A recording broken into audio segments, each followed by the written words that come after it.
Darurat banjir di Sumut, ulah cuaca atau manusia? Banjir bandang dan tanah longsor secara serentak menerjang Sibolga, Tapanuli Tengah, Tapanuli Utara, dan Tapanuli Selatan.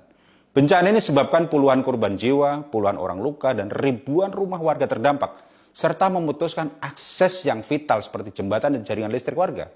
Ironisnya, banjir ini serta dengan melimpahnya gelondongan kayu yang ikut hanyut di sepanjang aliran Sungai Batang Toru, sungai yang membelah hutan lindung Batang Toru Batang Gadis, di mana 10 tahun yang lalu saya sempat riset di tempat tersebut. Pertanyaannya, benarkah banjir bandang itu semata karena cuaca ekstrim atau ini semua ulah kesalahan manusia? Akun TikTok Bang Engran Silalahi mengungkapkan kerisauan sekaligus membongkar fakta maraknya pembalakan liar dan tambang di wilayah hulu.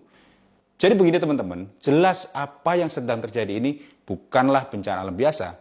Ini adalah bencana ekologis. Curah hujan yang tinggi hanyalah pemicu, sementara akar masalahnya adalah kerusakan lingkungan yang demikian masif. Kita harus berhenti menyalahkan hujan dan mulai menunjuk pihak yang bertanggung jawab merusak daya dukung alam dan lingkungan.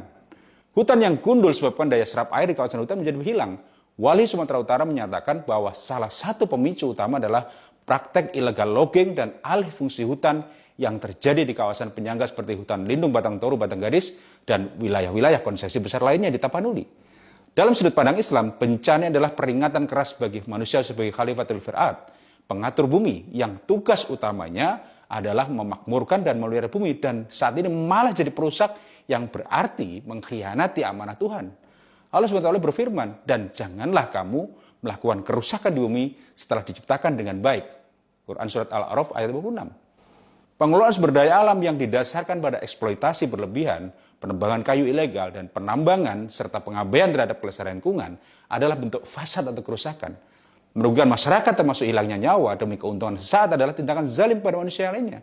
Seluruh pemegang kebijakan dari pusat hingga daerah memiliki tanggung jawab besar di hadapan Tuhan dan konstitusi untuk melindungi rakyat dan lingkungan, dan bukan sebaliknya.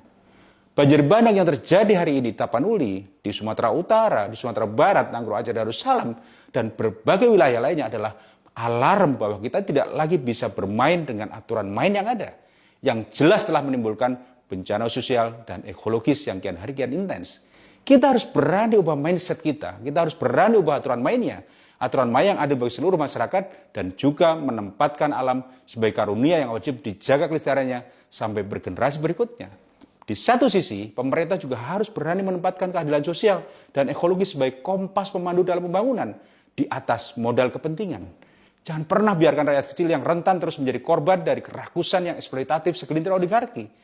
Mari teman-teman, kita berpikir kritis untuk setiap ketidakadilan yang terjadi di sekeliling kita, karena itu adalah bagian kontribusi nyata kita buat perbaikan bangsa dan masyarakat kita.